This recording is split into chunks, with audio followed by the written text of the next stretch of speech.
Nga mga guys.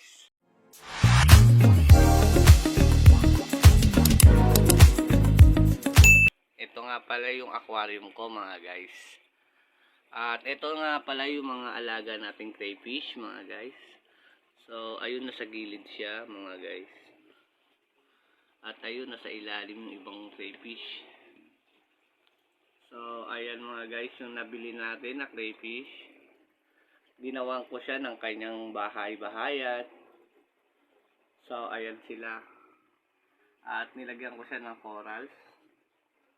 Konting halaman. So ayan guys.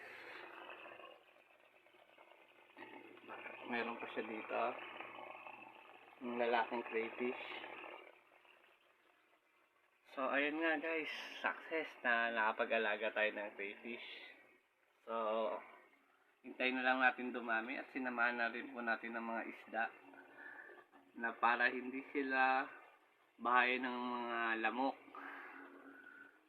Ayan mga guys.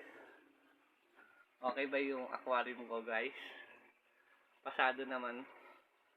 So ano pa? Sunod na lang ulit at kapag nanganak na tong crayfish ko. Bye bye!